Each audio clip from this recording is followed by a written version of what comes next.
الحمد لله رب العالمين والصلاة والسلام على سيدنا محمد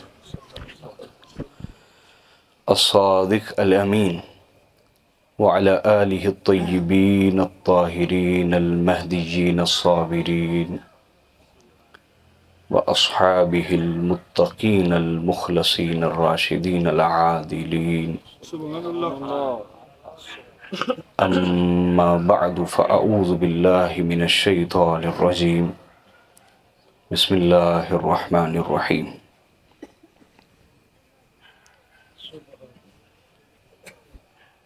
قال سيدنا رسول الله صلى الله عليه وآله وسلم: إني تارك فيكم الثقلين كتاب الله وعترتي وأهل بيتي.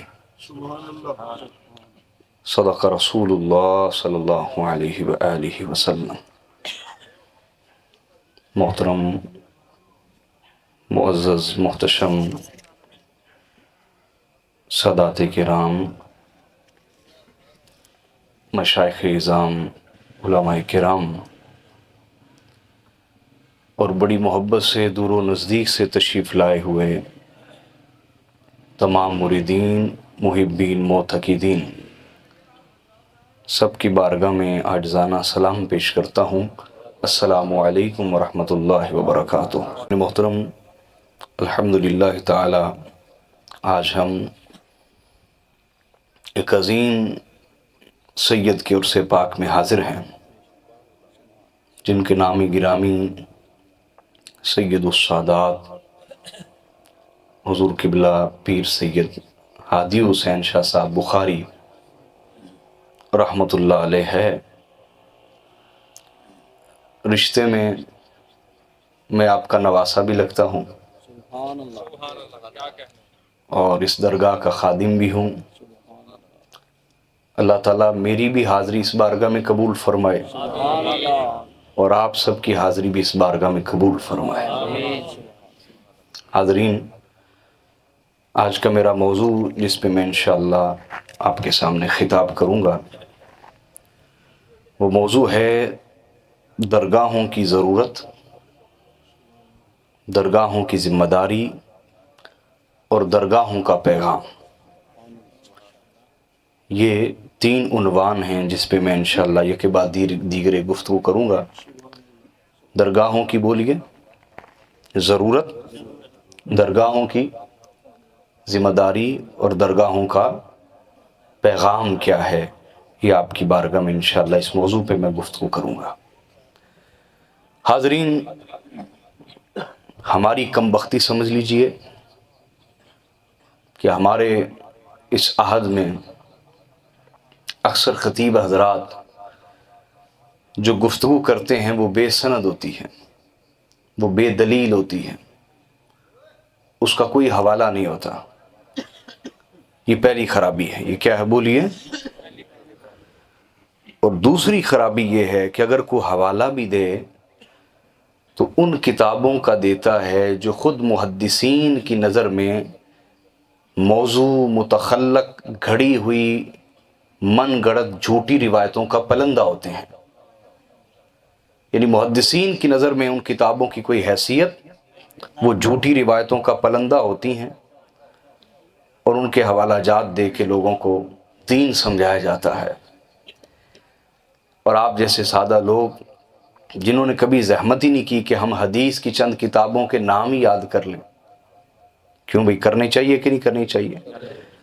تاکہ آپ کو علم ہو جو آپ سے گفتگو کر رہا ہے وہ کون سی کتاب کا حوالہ دے رہا ہے. یہ حدیث کی کسی کتاب کا حوالہ تو نہیں ہے، سمجھ رہے ہیں یا نہیں؟ مستند کسی کتاب کا حوالہ تو نہیں ہے. یہ ایک شعوری سفر ہے جو آپ کو شروع کرنا چاہیے، عوام کو شروع کرنا چاہیے. ورنہ آپ کسی کی گفتگو میں بھی فرق نہیں کر پائیں گے کہ کون خیر کی بات کرتا ہے، کون شر کی بات کرتا ہے، کون حق کی بات کرتا ہے، کون جھوٹ اور باطل کی بات کرتا ہے. آپ کبھی بھی فرق کر پائیں گے بولیے؟ نہیں. تو میری جو گفتگو ہوگی انشاءاللہ تبارک و تعالی، یا میں قرآن مجید سے گفتگو کروں گا، یا تو قرآن سے گفتگو کروں گا یا رسول اللہ کے فرمان سے گفتگو کروں گا، اور یہ میری گفتگو ریکارڈ ہو رہی ہے۔ جو حوالہ میں دوں آپ کو، اس کو آپ پرکھیے گا کہ وہ کتاب محدثین کی نظر میں جھوٹی روایتوں کا پلندہ ہے یا حدیث کی معتبر ترین کتاب ہے۔ یہ بات آپ کو سمجھ آئی جی؟ بولیے۔ یہ میں نے آپ کو ایک شعوری چیز دی ہے، اللہ کرے آپ کو سمجھ آ جائے، اگر آپ اپنے دین کے ساتھ مخلص ہیں، یہ بات آپ کو سمجھ آئے۔ توجہ ہے جی؟ تو درگاہوں کی ضرورت کیا ہے؟ اللہ رب العزت نے نبی صلی اللہ علیہ وآلہ وسلم کی جو ذمہ داریاں ہیں، جو فرائض ہیں، ان کو بیان کرتے ہوئے قرآن مجید میں متعدد مقامات پر اسی مضمون کی آیت نازل فرمائی ہے جو آپ کے سامنے پیش کر رہا ہوں۔ لیکن جو ابھی میں آیت پڑھنے لگا ہوں، یہ آیت مبارکہ دراصل حضرت ابراہیم علیہ السلام کی دعا ہے۔ کیا ہے؟ بولیے۔ جب حضرت ابراہیم علیہ السلام نے کعبہ تعمیر کر لیا، کعبہ بولیے، ایکو ہلکی رکھیے، بولنے میں مسئلہ ہوتا ہے۔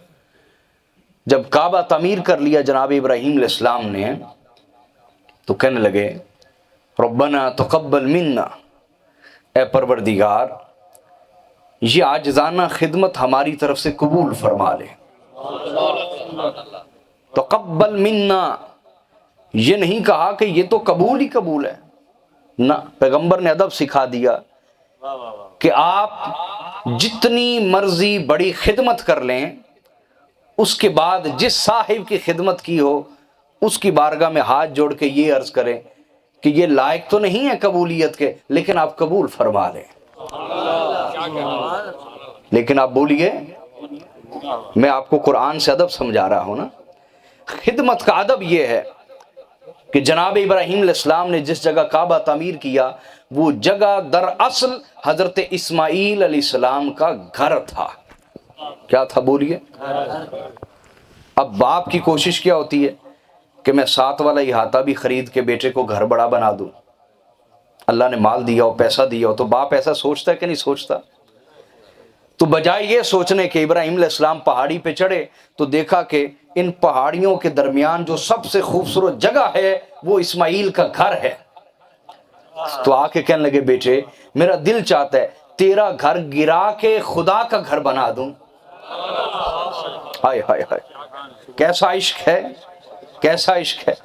انہوں نے کہا ابا جان حاضر، گھر گرا دیا ڈیمولش کر کے، وہاں اللہ کا گھر بنایا، اور گھر بنانے لگے تو فرمایا بھی خبردار، اس گھر میں مستری بن کے کام میں کروں گا اور مزدور بن کے کام اسماعیل کرے گا، تیسرا کوئی بندہ ہمارے ساتھ شامل نہیں ہوگا۔ دونوں باپ، عظیم باپ اور عظیم بیٹے نے مل کے اللہ کا گھر تعمیر کیا۔ جب تعمیر ہو گیا تو اس کے بعد ہاتھ جوڑ کے کہتے ہیں پروردگار اس کو قبول فرما لے۔ اس کو بولیے، تکبر نہیں کیا کہ یہ تو قبول ہی قبول ہے نا، کہا پروردگار قبول فرما لے، یہ ہماری طرف سے ہائے ہائے قبول فرما لے۔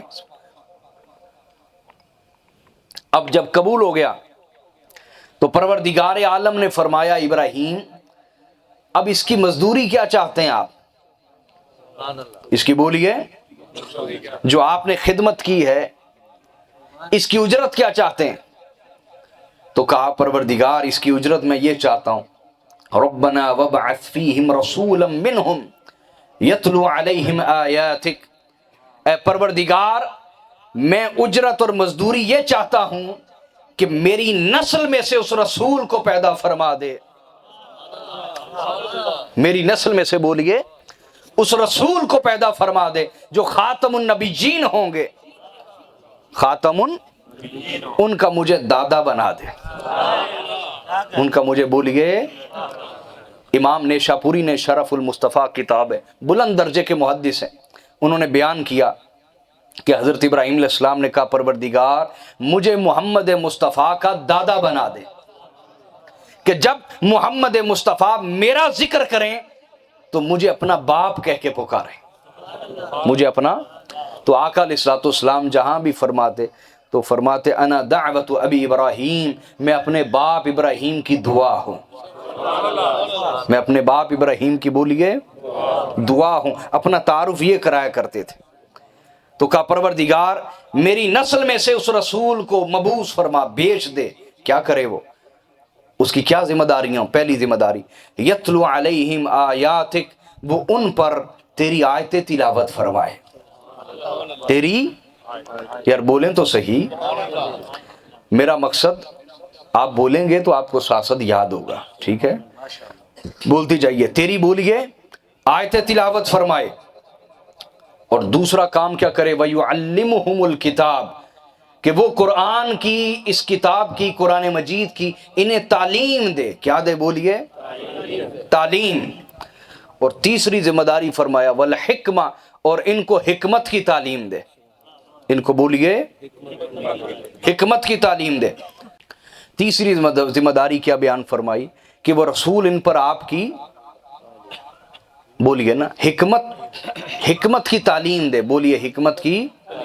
اور چوتھا فرمایا وَيُزَكِّيهِمْ، وہ ان کے دل اور باطن کو پاک کر دے. دل اور باطن کو. حاضرین، نبی کی ذمہ داری پہلی ہے آیات کی تلاوت. کیا ہے؟ بولیے آیات کی.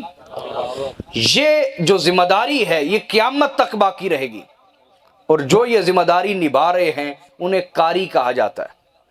کیا کہا جاتا ہے؟ بولیے. کہ وہ آیتوں کی تلاوت کرتے ہیں، اس فن میں ماہر ہوتے ہیں. دوسرا فرمایا وَيُعَلِّمُهُمُ الْكِتَابِ، کہ وہ کتاب کی تعلیم دیں، یعنی قرآن کی تفسیر اور حدیث کا علم سکھائیں. جو اس شعبے میں ماہر ہوتے ہیں انہیں علماء کہا جاتا ہے. کیا کہا جاتا ہے؟ بولیے. اور یہ فن مدرسہ میں، جامعہ میں سکھایا جاتا ہے. تیسرا فرمایا والحکمہ، انہیں حکمت کی تعلیم دے. وَيُزَكِّيهِمْ، اور ان کے دل اور باطن کو پاک کر دے. سوال یہ پیدا ہوتا ہے کہ یہ جو علم ہے آیات کی تلاوت کا، یہ تو مدرسے سے مل گیا. کہاں سے؟ بولیے. اور تفسیر اور حدیث کا علم جامعہ سے مل گیا. یہ حکمت اور باطن کو پاک کرنا یہ کہاں سے نصیب ہوگا؟ یہ کہاں سے نصیب ہوگا؟ اگر آپ کہہ دیں یہ بھی مدرسوں میں ہے تو جواب نو ہے، ایسا نہیں ہے. اگر آپ کہہ دیں یہ جامعات میں سکھایا جاتا ہے، ایسا نہیں ہے. تاریخ گواہ ہے، جامعات سے، مدرسوں سے پڑھ کے علماء صوفیاء کی بارگاہ میں آتے تھے، اولیاء کی بارگاہ میں آتے تھے، اور آ کے کہتے تھے کہ حضور میں پڑھ تو گیا ہوں لیکن کڑا نہیں. میں پڑھا تو ہوں لیکن کڑا نہیں، آپ کی توجہ اور نظر کا محتاج ہوں. تو وہ دیکھتے کہ اس میں علم کا غرور ہے، دولت کا غرور ہے، کس چیز کا غرور ہے. تو جس بھی غرور کا بت بنا ہوتا صوفی اس بت کو توڑ کے رکھ دیتا. جب وہ بت تکبر کے پاش پاش ہو جاتے، نور توحید اس دل پہ جاری ہو جایا کرتا تھا. بات سمجھ رہی میں آئی ہے کہ نہیں آئی؟ تو قرآن کی آیات کی تلاوت یہ مدرسے سکھاتے ہیں. کون سکھاتے ہیں؟ بولیے. تفسیر اور حدیث کا علم یہ جامعات سکھاتے ہیں. اور حکمت کیا ہے دین کی؟ بولیے. دین کی حکمت کیا ہے، اور دل کو پاک کیسے کرنا ہے، باطن کو پاک کیسے کرنا ہے، یہ فن، یہ ہنر، یہ شرف، یہ فیض درگاہوں سے ملتا ہے، ولیوں کی درگاہوں سے ملتا ہے. تو درگاہوں کی ضرورت اس لیے ہے، اور صوفیاء نے درگاہیں اس لیے علیحدہ سے بنائیں. کیوں؟ اس کی وجہ یہ تھی کہ شعبے تقسیم ہو گئے. شعبے بولیے تقسیم ہو گئے نا. تو صوفیاء نے درگاہیں بنائیں جہاں پر دین کی حکمت سکھائی جاتی تھی، دین کی بولیے، اور ساتھ دل کو پاک کیا جاتا تھا، نفس کو، باطن کو بولیے، دل سے غرور دور کیا جاتا تھا. تکبر، حسد، نفرت، بدگمانی، مال کا حرص اور لالچ، دولت اور عورت کی ہوس، اس کو دور کر کے سینے کو، دل کو، باطن کو اجلا ستھرا مصفا کر کے اس میں نور توحید پیدا کیا جاتا تھا. یہ ہے درگاہ کی ضرورت. کیا ہے؟ بولیے. لیکن یہ بات سمجھے، توجہ ہے آپ کی، حکمت اور تزکیہ باطن ایسے ہی نصیب نہیں ہو جاتا. ایسے ہی نصیب، جب تک پہلی دو چیزیں سینے میں نہ آ جائیں، نہ تو حکمت نصیب ہوتی ہے، نہ دل پاک ہوتا ہے. اور پہلی چیز کیا؟ آیات کی تلاوت، قرآن کی تلاوت کا علم جسے حاصل نہیں اسے دین کی حکمت بھی نصیب نہیں. یہ بات سمجھنے والی. جس کے پاس اللہ کی کتاب کی تفسیر اور سنت مصطفیٰ کا علم نہیں، حدیث کا علم نہیں، اسے دین کی حکمت بھی نصیب ہو سکتی نہیں، کیونکہ وہ پہلی سیڑھی ہے. وہ کیا ہے؟ پہلی سیڑھی قرآن کی تلاوت، اس کا علم ہے. دوسری سیڑھی تفسیر اور حدیث کا علم ہے، یہ دوسری سیڑھی. اور تیسری سیڑھی ہے دین کی حکمت کا نصیب ہو جانا. بولیے دین کی. جس نے دو سیڑھیاں نہیں چڑھی وہ تیسری بھی چڑھ پاتا نہیں ہے. یہ بات آپ کو سمجھ آئی ہے؟ یاد رکھیں. توجہ ہے آپ کی؟ کیوں جی؟ سبحان اللہ. آپ شاید ٹولے ٹپے مائیے شعر سننے کے عادی ہیں جی. یہ تو نہیں سنا رہا نا آپ کو، اس وجہ سے مجھ سے ناراض نہیں ہونا. ہو سکتا ہے کہیں ناراض ہی ہوں. یہی سننے آئے ہوتے ہیں نا محفلوں میں آج کل. یاد رکھیں یہ دین کا نقصان آپ کر رہے ہیں. کون کر رہا ہے؟ ہاں، اس طرح کے خطیبوں کو آپ پروموٹ کرتے ہیں جو نہ قرآن جانتے ہیں، نہ حدیث جانتے ہیں، اور نہ کسی ادارے سے باقاعدہ پڑھے ہوتے ہیں. بس ان کی آواز ہوتی ہے، وہ آپ کو نعتیں شاتیں سنا کے چلے جاتے ہیں اور آپ راضی ہو جاتے ہیں. ایسے ایسے میں خطیبوں کو جانتا ہوں جو کسی ادارے سے نہیں پڑھے ہوئے اور 80 ہزار لاکھ روپیہ پہلے لیتے ہیں اور بعد میں 1.5-2 لاکھ روپیہ جب اوپر پھینک دیتے ہیں وہ علیحدہ سے لیتے ہیں، اور ایک آنے کی بات نہیں سکھا کے جاتے، ادھر ادھر کی شعر و شاعری سنا کے چلے جاتے. یہ دین کا نقصان آپ کر رہے ہیں. میری بات سمجھ آئی ہے؟ ہاں جی، یہ دین کا نقصان آپ کر رہے ہیں. اپنے اندر شعور پیدا کریں. یاد رکھیں شعر و شاعری سنانا نقیب کا کام ہے، نعت خواں کا کام ہے. خطیب کا کام ہے قرآن و سنت سنائے. قرآن اور توجہ ہے جی آپ کی؟ تو درگاہوں کی ضرورت اس لیے پڑی تاکہ دین کی حکمت نصیب ہو جائے، باطن پاک ہو جائیں. حکمت سمجھتے کیا ہے؟ کیوں بھائی؟ آؤ میں ایک واقعہ سے آپ کو حکمت سمجھاتا ہوں. توجہ ہے جی آپ کی؟ اللہ آپ سے راضی ہو. ایک عظیم صحابی ہیں، ان کا نام ہے حضرت بریدہ. کیا نام ہے؟ حضرت بریدہ. جامع ترمذی کی بھی روایت ہے. کیا؟ جو ترمذی شریف جسے آپ ترمذی شریف کہتے ہیں نا، جامع ترمذی، اس میں بھی یہ روایت ہے. اور اس کے علاوہ امام طبرانی نے اس کو بیان کیا المعجم الاوسط. یہ حدیث کی معتبر ترین کتابیں ہیں اور اس میں حدیث نمبر ہے 6085. امام حیثمی نے مجمع الزوائد میں، یہ بھی حدیث کی کتاب ہے، اس میں بیان کیا. حضرت بریدہ خود بیان کرتے ہیں. کیا؟ میں علم اور حکمت میں فرق سمجھانے لگا ہوں. توجہ ہے قبلہ شاہ جی، یہ آپ کی نظر ہے. علم اور حکمت میں فرق سمجھیے گا. علم بڑوں بڑوں کے پاس تھا لیکن حکمت کا بادشاہ کون تھا؟ یہ بات سمجھانے لگا ہوں آپ کو. توجہ ہے آپ کی؟ حضرت بریدہ کہتے ہیں کہ مجھے اسلام لانے سے پہلے دنیا میں سب سے زیادہ نفرت مولا علی سے تھی، اور جب میں نے کلمہ پڑھ لیا تب بھی اس نفرت میں کوئی کمی. اس کا مطلب کلمہ بڑوں نے پڑھا لیکن علی کی نفرت کلمہ پڑھتے ختم نہیں ہو جاتی. کلمہ پڑھتے علی کی نفرت ختم، اس کی صفائی الگ سے کروانی پڑتی ہے. ورنہ بڑوں نے کلمہ پڑھا لیکن علی کا بغض دل میں رہا، مولا علی کی نفرت ان کی نسلوں میں اتری. کاش ہم اس معاملے میں غیر جانبدار ہو کے سوچیں اور سمجھیں کہ ہم آخر 2 کشتیوں میں پاؤں کیوں رکھنا چاہتے ہیں. کیوں 2 کشتیوں میں پاؤں رکھنا چاہتے؟ توجہ کیجئے.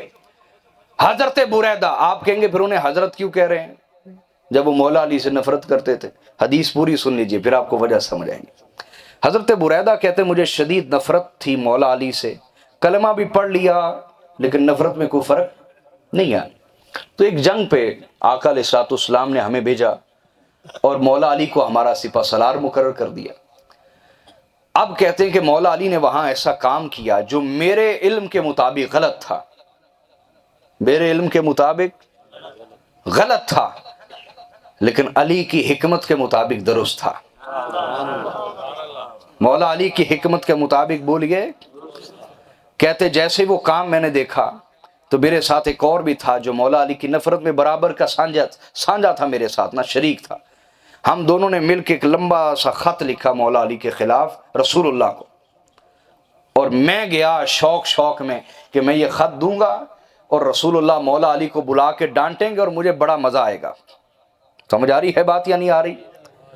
اب کہتے ہیں جیسے میں آیا آقا علیہ الصلوۃ والسلام کو آ کے مولا علی کی شکایتیں لگائیں، مولا علی کی شکایتیں لگائیں.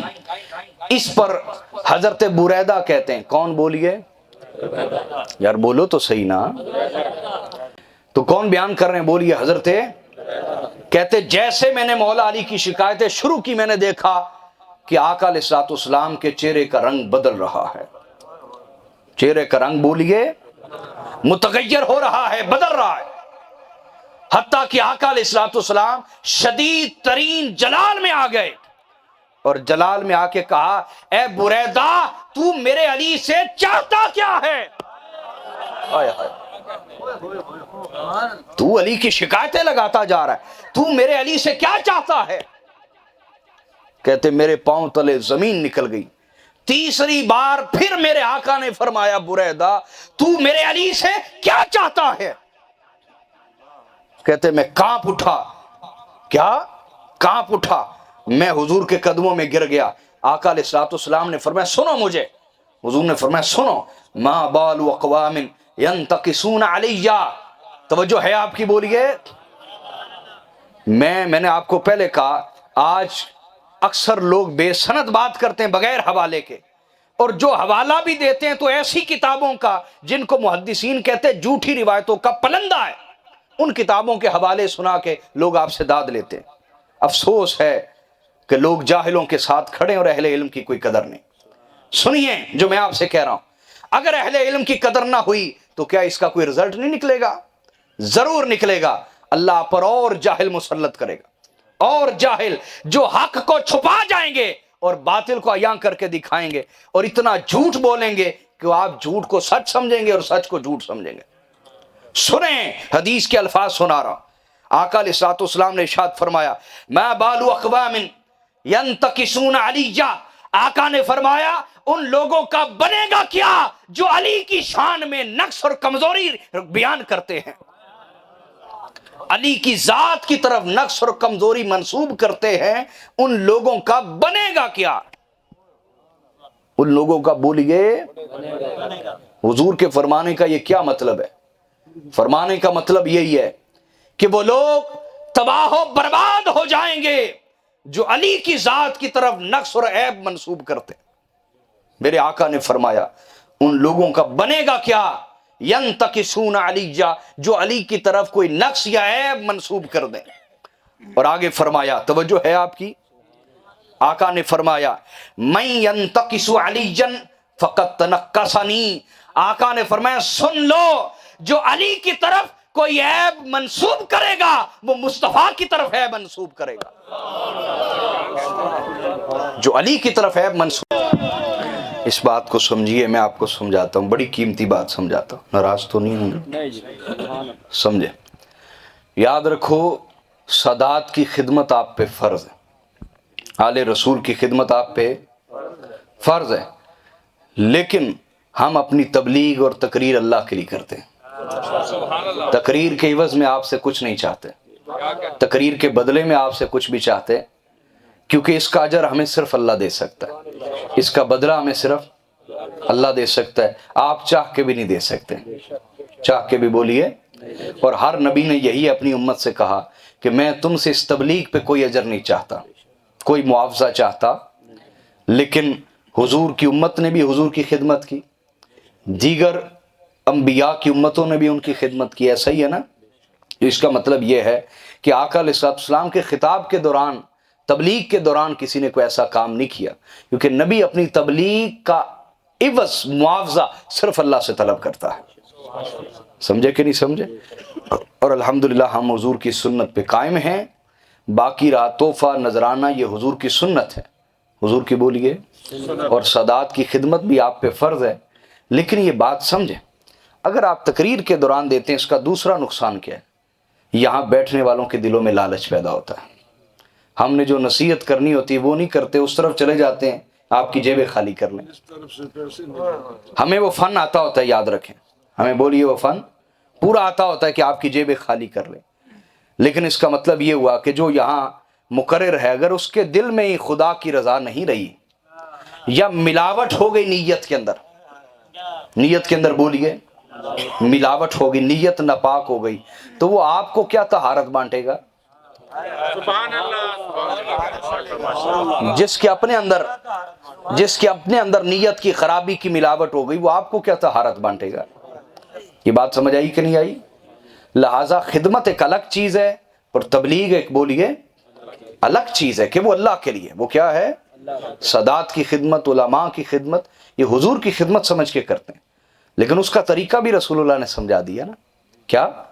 ہاں، یہ یاد رکھیے، یہ جو طریقہ ہے علماء پر پیسے پھینکنے کا، یہ 50 سال پہلے تو نہیں تھا، لیکن علماء کی بڑی خدمت ہوتی تھی، سادات کی بڑی خدمت ہوتی تھی، لوگ اس سنت پہ قائم تھے جو حضور نے ارشاد فرمایا کہ جو شخص دائیں ہاتھ سے کسی کی یوں خدمت کرے کہ بائیں ہاتھ کو پتہ نہ چلے، اللہ اس کو اس دن، قیامت والے دن جب کوئی سایہ نہ ہوگا، اللہ اس کو اپنے عرش کا سایہ عطا فرمائے گا۔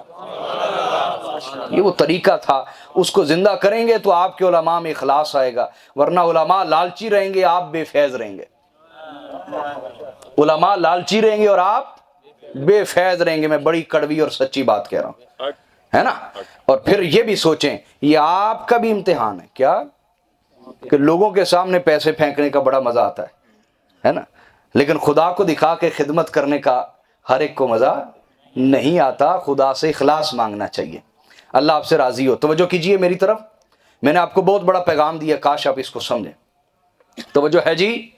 آواز پہلے۔ ینتقصون علی، ان لوگوں کا کیا بنے گا جو علی کی طرف نقص اور عیب منسوب کرتے ہیں۔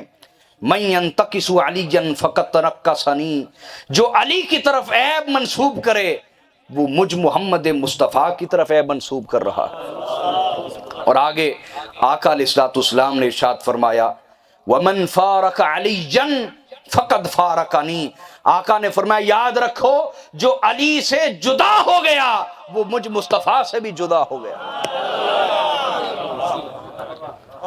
من فارق علیا فقد فارقنی، جو علی سے جدا ہو گیا وہ مجھ سے بھی جدا ہو گیا۔ اور آگے حضور نے ارشاد فرمایا کیوں؟ ان علی منی وانا منہ، فرمایا اس لیے کہ بے شک علی مجھ سے ہے اور میں علی سے ہوں۔ علی مجھ سے ہے اور میں علی سے ہوں۔ اور آگے ارشاد فرمایا خلق من طینتی، کیوں بھی چک 47 والو، مولا علی کی شان یوں سنتے ہو یار؟ جاگ کے بیٹھو، میں کیا کہہ رہا ہوں۔ آقا نے فرمایا خلق من طینتی، آقا نے فرمایا علی کو میری مٹی سے تخلیق کیا گیا ہے۔ ہائے ہائے، علی کا وجود میری مٹی سے بنایا گیا ہے۔ علی کا وجود بولیے حضور کی مٹی نہیں سمجھ آئی؟ سمجھے؟ صحیح بخاری کی حدیث ہے، آقا نے فرمایا کہ جس جگہ کسی کی قبر بنے، جس جگہ بولیے کسی کی قبلہ شاہ جی، حضور نے ارشاد فرمایا اسی مٹی سے اللہ نے اس کا وجود بنایا ہوتا ہے۔ جس جگہ کسی کی قبر بنے اسی مٹی سے اس کا وجود بنایا گیا ہوتا ہے۔ توجہ، اور آقا علیہ الصلوۃ والسلام کی قبر انور کہاں ہے؟ ریاض الجنہ میں۔ کہاں ہے بولیے؟ جو جنت ہے، جو کیا ہے بولیے؟ اور جنت سارا نور ہے۔ مصطفیٰ کی نورانیت تو ایک طرف، جو مصطفیٰ کی مٹی ہے وہ بھی نور ہے۔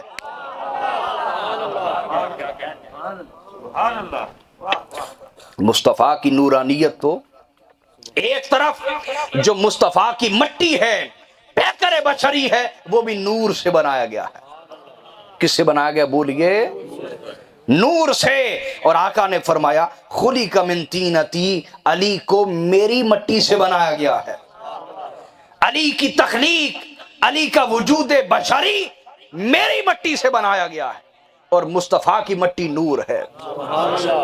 اور دلیل لاتا ہوں، امام احمد بن حنبل، یہ صحیح بخاری کے جو مؤلف ہے، امام بخاری، امام مسلم، امام ترمذی، سب کے استاد ہے امام احمد بن حنبل۔ ان کی کتاب المسند وہاں سے حدیث لاتا ہوں. آقا علیہ الصلوۃ والسلام نے ارشاد فرمایا انا وعلی من نور واحد. آقا نے فرمایا میں اور علی ایک ہی نور سے تخلیق کیا گیا ہے. ایک ہی نور سے بولیے تخلیق کیے گئے ہیں. کیوں بھئی ایسے بھی مولا علی کی شان سنی آپ نے؟ میں آپ کو ٹولے مائیے کس سے ادھر ادھر کی باتیں نہیں کر رہا، متن پڑھ کے حدیث کا سنا رہا. اور میں نے کہا کتابیں بھی وہ جو معتبر ہیں، جو سند ہیں، جھوٹی کتابوں کے حوالے نہیں. ہم چھوٹے چھوٹے ہوتے تھے، ایک مولوی صاحب ہماری درگاہ پہ آ گئے، وہاں کے امام مسجد بن گئے. وہ صبح صبح اسپیکر کھولتے تھے اور لگتے تھے جھوٹی روایتیں اور جھوٹی حدیثیں بیان کرنے، جو رسول اللہ نے فرمایا ہی نہیں. فرمایا ہی وہ ایک کتاب سے پڑھتے تھے. میں اس وقت 8ویں کلاس میں پڑھتا تھا. میں نے وہ کتاب ان کے پاس دیکھی، پڑھ کے میں نے اس وقت انہیں کہا کہ یہ جھوٹی روایتوں کا پلندہ ہے. سمجھے کہ نہیں؟ وہ نہیں مانے اس وقت مانے. جب میں نے پھر علم حاصل کیا، میں نے اس کتاب کے جب بارے پڑھا، میں نے ہر محدث کی رائے دیکھی، سب نے کہا وہ جھوٹی روایتوں کا پلندہ ہے. لیکن وہ پڑھ کے سناتے تھے. یہ افسوس ہے. یاد رکھو، یاد رکھنا میری بات، اگر آپ جس کی تقریر سن رہے ہیں اس کے بارے یہ نہ جانتے ہوں کہ یہ شخص کہاں سے پڑھا ہے، اس نے علم کہاں سے حاصل کیا ہے، آپ کو یہی نہ پتا ہو تو اس کے علم پہ اعتبار کیسے کر لیتے ہیں؟ اس کے علم پہ اعتبار کیسا؟ سمجھ آ رہی ہے یا نہیں آ رہی؟ یہ خرابی ہے اس دور کی، یاد رکھے حاضرین. الحمدللہ تعالی میں یوں آپ کے سامنے نہیں بیٹھا، سید اپنی بات کا پورا ذمہ دار ہوتا ہے. سمجھ آئی ہے یا نہیں آئی؟ الحمدللہ میں نے مکمل جامعہ سے درس نظامی بھی کیا ہے، بی ایس آنرز کی ہے الادب العربی میں، ایم فل کی ہے، پی ایچ ڈی کی ہے الادب العربی کے اندر. جامعہ سے بھی پڑھا ہوں، باقاعدہ یونیورسٹی سے باقاعدہ پڑھا ہوں، ریگولر پڑھا ہوں شروع سے الحمدللہ تعالی. جو میں بات کر رہا ہوں اس میں کسی بات پہ آپ کو دلیل چاہیے ہو، میں ضامن ہوں. میں آپ کو قرآن بھی پیش کروں گا، سنت مصطفیٰ بھی پیش کروں گا. میں اس سے بڑی بات نہیں کہہ سکتا. آقا علیہ الصلوۃ والسلام نے فرمایا میں اور علی ایک ہی نور سے پیدا کیا گئے. قبلہ شاہ جی. اور پھر حضور نے ارشاد فرمایا الناس من اشجار شتیٰ. آقا نے فرمایا لوگ مختلف شجروں سے، درختوں سے تعلق رکھتے ہیں، انا وعلی من شجرۃ واحدہ، میں اور علی ایک ہی درخت سے ہیں. میں اور علی بولیے. یہ میں اسی حدیث کی شرح بھی حدیث سے کر رہا ہوں، حدیث کی شرح بھی بولیے حدیث سے کر رہا ہوں. تیسری حدیث اس پہ لاتا ہوں. آقا علیہ الصلوۃ والسلام نے ارشاد فرمایا اے علی لحمک لحمی ودمک دمی. اے علی تیرا گوشت میرا گوشت ہے اور تیرا خون میرا خون ہے. تیرا گوشت میرا گوشت ہے اور تیرا خون میرا خون ہے. اور پھر آقا نے فرمایا یا علی انت اخی فی الدنیا والآخرہ. حضور نے جو جس کے جوڑ کا تھا اس کو بھائی بنا دیا. جو جس کے جوڑ کا تھا اس کو بولیے اس کا. تو مولا کائنات رو پڑے. حضور مولا کائنات مولا علی المرتضیٰ سلام اللہ علیہ وعلیہ السلام رو پڑے.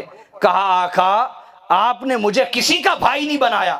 آقا نے فرمایا علی جو جس کے جوڑ کا تھا اس کا بھائی بنا دیا. تیرا کائنات میں مصطفیٰ کے سوا جوڑ ہے ہی کوئی نہیں.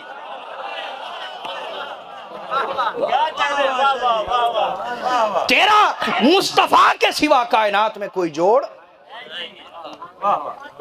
نعرہ تکبیر، نعرہ رسالت، ادھر سے نہیں، نعرہ حیدری. سلامت رہے. نعرے یہی لگائیں گے، نعرے یہی لگائیں گے. سمجھ آئیے کہ نہیں آئی؟ اللہ آپ سے راضی ہو. توجہ کریں. تو آقا علیہ الصلوۃ والسلام نے فرمایا انت اخی فی الدنیا والآخرہ. اے علی تو دنیا میں بھی میرا بھائی ہے، آخرت میں بھی میرا بھائی ہے. جو جس کے جوڑ کا ہے اس کو بھائی بنا دیا. علی کا جوڑ، مرتضیٰ کا جوڑ کائنات میں صرف مصطفیٰ ہے. صرف بولیے حاضرین. آج بغض علی کا زہر آپ کو پلایا جاتا ہے ممبروں کے ذریعے سے. بغض علی کا زہر آپ کو پلایا جاتا ہے شہد کا شربت کہہ کے، آب حیات کہہ کے. بغض علی کا شربت آپ کو پلایا جاتا ہے، زہر پلایا جاتا ہے آپ کو، اور آپ گٹ گٹ کر کے پی جاتے ہیں. غیرت مند بنو. جس گھر کا کلمہ پڑا ہے اس گھر کے برابر کبھی کسی کو نہ سمجھنا، ورنہ آپ سے بڑا بے غیرت کوئی نہیں ہو سکتا۔ جس گھر کا کلمہ پڑھ کے ہر ایک کو اسلام ملا ہے، ایمان ملا ہے، عزت ملی ہے، شرف ملا ہے، مقام ملا ہے، عظمت، منزلت، رتبہ ملا ہے، اس گھر کے برابر کسی کو لے آنا، اس گھر کے مقابلے میں کسی کو لے آنا، اس گھر کے برابر کسی کو لے آنا، یہ ایمان کا سودا کرنا ہے۔ ایمان کا بولیے، اپنے ایمان کو مضبوط کیجئے گا، ورنہ یاد رکھیں کل بھی کربلا میں 72 تھے، آج بھی شاید جب موقع بنے تو 72 ہی نکلے۔ اللہ کو پرواہ نہیں کہ لاکھوں کدھر ہیں اور 72 کدھر ہیں، اللہ یہ دیکھتا ہے کہ حق کدھر ہے۔ حق بولیے، اور حق کدھر ہے؟ مولویوں کی باتیں چھوڑ دیں، مصطفیٰ کی بات پہ ایمان رکھیں۔ میرے آقا نے فرمایا ان علی جن مع الحق والحق مع علی، آقا نے فرمایا بے شک علی حق کے ساتھ ہے اور حق علی کے ساتھ ہے۔ حق کدھر ہے؟ حق بولیے، بات سمجھ آئی ہے یا نہیں آئی؟ کبھی بھی، اور یہ بات میری سمجھیں، یہ حضرت نے بات چھیڑی کہ آج کل ترقی یافتہ بھی سید ہیں، ایسے بھی سید ہیں جن کا نسب ثابت نہیں، وہ سید بنے ہوئے نہیں۔ آقا علیہ الصلوۃ والسلام نے جب یہ فرما دیا، توجہ کریں میری طرف، توجہ ہے یار آپ کی؟ یار تھوڑے بھی حیدری ہونا تو وہ کافی ہوتے ہیں، لیکن وہ میری طرف توجہ رکھے ذرا، مجھے پتا چلے چہروں سے کہ حیدری ہیں، منافق نہیں ہیں، حیدری ہیں۔ سنیں، صحیح مسلم کی حدیث، کس کتاب کی؟ صحیح مسلم، اور حدیث کے راوی ہیں خود مولا علی۔ حدیث کے راوی کون ہے بولیے؟ خود آقا علیہ الصلوۃ والسلام نے مولا علی سے وعدہ کیا، کیا کیا بولیے؟ کہا علی تیرے ساتھ وعدہ ہے، لا یحبک الا مؤمن ولا یبغضک الا منافق۔ اے علی تیرے ساتھ وعدہ کرتا ہوں، تیرے ساتھ بولیے، اے علی میں تیرے ساتھ وعدہ کرتا ہوں، سوائے مومن کے تجھ سے محبت کوئی نہیں کرے گا، اور سوائے منافق کے تجھ سے بغض کوئی نہیں رکھے گا۔ اور خود جامع ترمذی کی روایت ہے، جس کو آپ سنن ترمذی کہتے ہیں، ترمذی شریف، جامع ترمذی کی روایت ہے، خود انصار صحابہ کرام کہتے رضی اللہ تعالی عنہ، وہ خود کہتے ہیں کہ ہماری محفل میں کیا اگر کوئی منافق آ کے بیٹھ جاتا کیا تو ہم داڑھی سے نہیں پہچان پاتے تھے کہ منافق ہے یہ مومن، کسی کی پگڑی سے نہیں پہچان پاتے تھے کہ منافق ہے یا مومن، کسی کی ظاہری عبادتوں، نمازوں، ذکر اذکار سے نہیں پہچان پاتے تھے کہ منافق ہے یا بولیے۔ ان سے پوچھا گیا پھر پہچان کیسے ہوتی تھی؟ انہوں نے کہا کہ پہچان بڑی مشکل تھی، پہچان، کیونکہ منافق ہوتا ہی وہی ہے جس کو کوئی منافق ہی نہ سمجھے، جاسوس ہوتا ہی وہی ہے جس کو کوئی جاسوس، تبھی تو وہ سارے راز لے جاتا ہے نا۔ تو منافق پہچانا نہیں جاتا، خود صحابہ کہتے ہم سے بھی پہچانا نہیں جاتا تھا، لیکن ایک ہی کرم تھا علی کا کہ وہ کرم شامل حال ہو جاتا تو ہم منافق اور مومن کی پہچان کر لیتے ہیں۔ ان سے پوچھا گیا وہ کیسے؟ کہا اِنَّا كُنَّا لَنَعْرِفُ الْمُنَافِقِينَ بِبُغْضِهِمْ عَلِيًّا، انہوں نے کہا کہ ہم اگر ہماری محفل میں کوئی منافق آ جاتا تو ہم اس محفل میں ذکر علی چھیڑ لیتے۔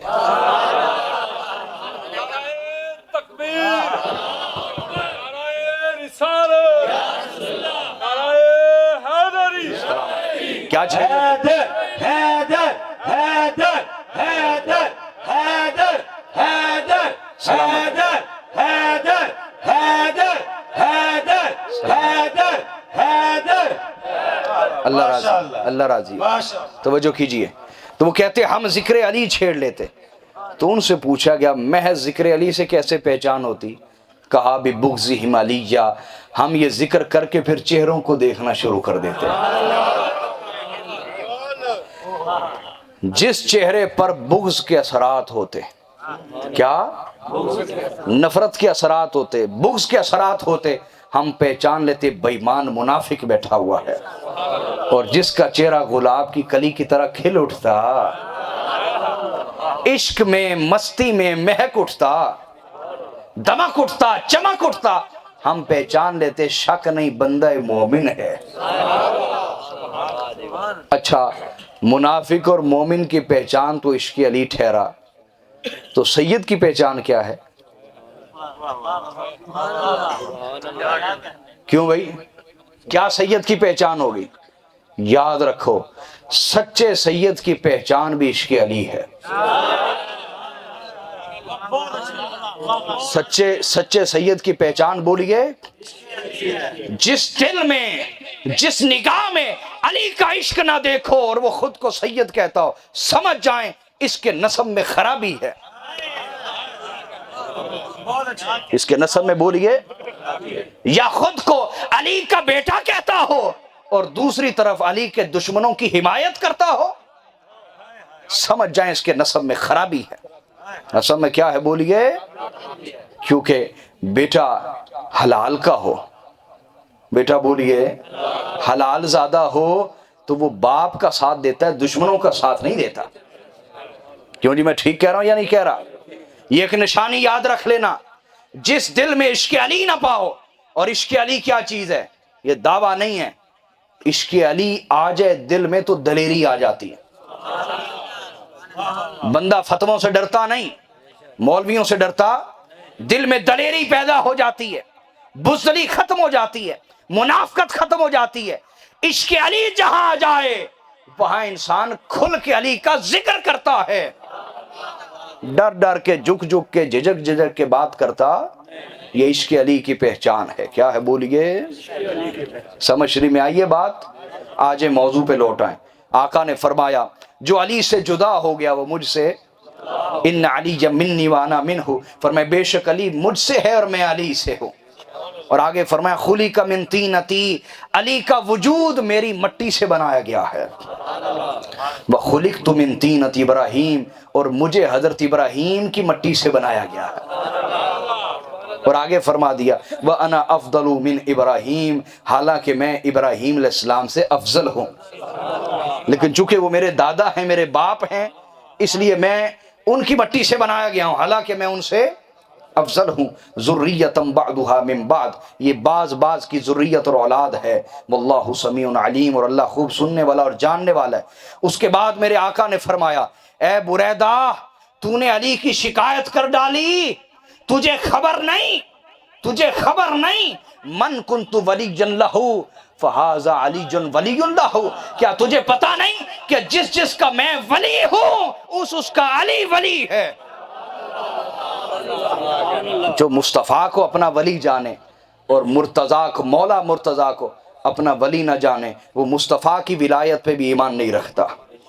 جب یہ حضور نے فرما دیا، کیا اس کے بعد حضرت بریدہ کا حال سنیے۔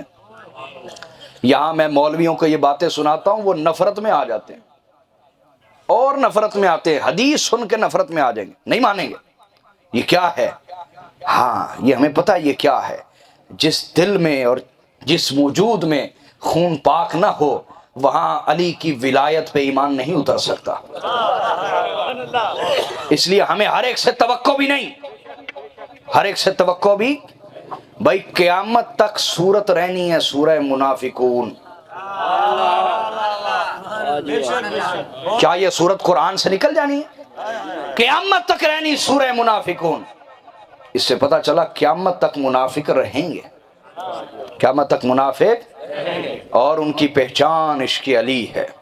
رکھیں گے تو مومن ہے، نہیں رکھیں گے تو منافق ہے۔ کیا ہے بولیے؟ حضرت بریدہ کا حال سنیے۔ جب آقا کے منہ سے مولا علی کی یہ شان سن لی تو کیا کہنے لگے؟ کہا یا رسول اللہ بالصحبتی الا بسطت یدک حتی ابایعک علی الاسلام جدیدا، کہا میرے آقا آپ کو اس صحبت کی قسم ہے جس سے آپ نے مجھے نوازا ہے، اے میرے آقا اپنا ہاتھ بڑھائیے، میں کلمہ پڑھ کے دوبارہ مسلمان ہونا چاہتا ہوں۔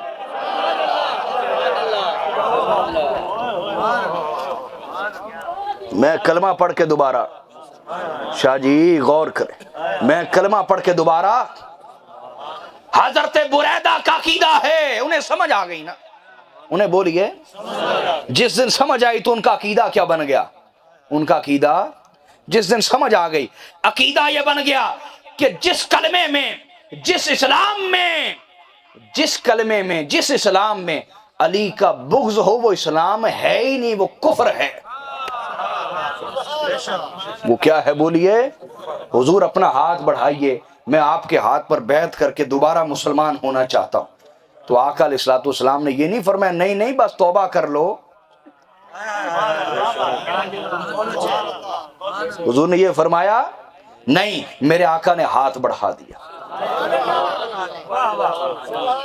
بولو تو صحیح نہ یار، حضور نے ہاتھ بڑھا دیا، یعنی آقا بھی دیکھنا چاہتے تھے اسے سمجھ آئی ہے کہ نہیں آئی، اسے سمجھ آئی ہے کہ نہیں آئی۔ جب دیکھا کہ آ گئی ہے، حضور نے ہاتھ بڑھا دیا، کہتے فما فارقتہ حتی بایعتہ علی الاسلام، میں حضور کی بارگاہ سے اس وقت تک نہ اٹھا جب تک حضور کے ہاتھ پر دوبارہ کلمہ پڑھ کے مسلمان نہ ہو گیا۔ اب وہی حضرت بریدہ ہیں جن کو شدید نفرت تھی مولا علی سے، کہتے وہ دن پھر گزرا، اس دن کے بعد، مصطفیٰ کے بعد جتنا عشق میں نے مولا مرتضیٰ سے کیا ہے، ہائے ہائے ہائے، جتنا عشق میں نے مولا مرتضیٰ سے کیا، اتنا عشق پھر کسی سے نہیں کیا۔ یہ حضرت بریدہ کا حال ہے۔ آپ کو علم اور حکمت میں فرق سمجھ آیا؟ ویسے یہاں غور کریں، علم تھا حضرت بریدہ کے پاس، علم تھا لیکن حکمت نصیب نہیں تھی۔ حکمت نصیب کیوں؟ کیونکہ حکمت نصیب ہوتی ہے حکمت کے شہنشاہ سے، حکمت کے قاسم سے۔ اور آقا نے فرمایا انا مدینۃ العلم وعلی بابھا، آقا نے فرمایا میں علم کا شہر ہوں اور علی اس شہر کا دروازہ ہے۔ فمن اراد العلم فلیأتی الباب، پس جسے علم مصطفیٰ چاہیے وہ مولا مرتضیٰ کے دروازے پر جھک جائے۔ سمجھ شریف میں بات آئی ہے کہ نہیں آئی؟ اور پھر دوسری حدیث میں جو جامع ترمذی کی روایت ہے، آقا نے فرمایا انا دار الحکمت وعلی بابھا، ادھر علم فرما دیا، ادھر بولیے میں علم کا شہر ہوں، علی اس کا دروازہ ہے، اور ادھر فرمایا انا دار الحکمت وعلی بابھا، میں حکمت کا گھر ہوں اور علی اس گھر کا دروازہ ہے۔ علی اس گھر کا بولیے، یہ سارے علوم اور حکمت انہی کی بارگاہ سے نصیب ہوتے ہیں، انہی کی بارگاہ سے۔ اور آج اہل بیت کی نفرت آپ کو اتنی پلائی گئی ہے کہ کوئی کھل کے ذکر اہل بیت کرے تو آپ کے دماغ میں شیطانی وسوسہ آنے لگ جاتے ہیں، یہ کوئی شیعہ تو نہیں؟ آپ کے دماغ میں نہ ہے تو آپ کے مولوی بعد میں کہنے لگ جاتے تھوڑے تھوڑے شیعہ لگ دے سنشاہ ہو رہی۔ جس کو یہ بولی سننے بولتے ہوئے سمجھے پکا منافق آدمی، منافق کے سینگ نہیں ہوتے۔ جب عشق اہل بیت بیان کیا جائے تو اس کو تکلیف ہوتی ہے، جب مولا علی کا عشق بیان کیا جائے تو اس کو تکلیف ہو رہی ہوتی ہے۔ یہ جو بعد میں تبصرے کریں گے نا، آپ کو اندازہ ہو جائے گا منافق کون ہے اور مومن کون ہے۔ سمجھ شریف میں آئی ہے بات؟ تو یہ درگاہوں کی ذمہ داری ہے کہ حکمت کو پھیلائیں، باطن کو پاک کرنا سکھائیں۔ کیا؟ اور یہ بھی یاد رکھیں، سید اگر کسی مولوی کے آگے نہیں جھکنا چاہتا تو کسی سید کے آگے جھک جائے، سیکھے۔ کیا؟ سیکھے۔ دیکھو میں نے جب یہ شروع کیا نا تو میں نے بڑا ڈھونڈا کہ مجھے ننیال ددیال میں سے، نان کے دادکے میں سے کوئی بندہ ایسا ملے میں اس کی قدموں سے جڑ جاؤں اور پورا فیض اور علم حاصل کروں، لیکن مجھے نہیں ملا۔ پھر میری والدہ نے کیا کہا، بیٹا یہ سیادت والی، سید ہونے والی جو ایک قبا ہے نا شرف والی، یہ گھر اتار کے تو عاجزی کے ساتھ جاؤ، جھک جاؤ اور علم کے لیے ذلت اختیار کرو، اللہ علم کے ذریعے تمہیں عزت عطا فرما دے گا۔ اور میں نے استادوں کے جوڑے اٹھائے، ان کی خدمت کی اور ان کے آگے جھکا۔ یہ علم ایسے نہیں مل گیا۔ یہ بات سمجھ آئی ہے کہ نہیں آئی؟ لیکن آج میں سادات سے کہتا ہوں، درگاہوں کی ذمہ داری یہ ہے، اگر آپ نہیں کرتے تو پھر آپ اپنی گدی کے ساتھ وفا نہیں کر رہے، اپنے سلسلے کے ساتھ وفا سیکھیے۔ اور ان سے مت سیکھیے جو آپ سے پہلی نفرت کرتے ہیں۔ جو کہتے قابو آ گیا نا، قابو آ گیا نا، انہیں اندر زہر پیدا کریں گے. سمجھ آئیے کہ نہیں آئی؟ ہاں استاد بھی تلاش کرو تو اس کو دیکھو جو پورا حیدری ہو، جو پورا، وہ استاد تلاش کرنا چاہیے. سمجھ رہی میں بات آئی ہے کہ نہیں آئی؟ پھر درگاہوں کی یہ تو میں نے ضرورت بھی بیان کر دی. ذمہ داری کیا ہے؟ ذمہ داری یہ دو سمجھا دی، حکمت دین کی اور باطن کو پاک کرنا سکھائیں. باطن کو بولیے پاک کرنا سکھائیں. پھر درگاہوں کی ذمہ داری کیا ہے؟ قرآن مجید نے اس کو بیان کیا. کس نے؟ بولیے، بولو تو صحیح نا. قرآن مجید نے بیان کیا. اللہ رب العزت نے ارشاد فرمایا، یہ حضرت ابراہیم علیہ السلام، انہی کی بات شروع ہوئی تھی، انہی کی بات چلا رہا ہوں.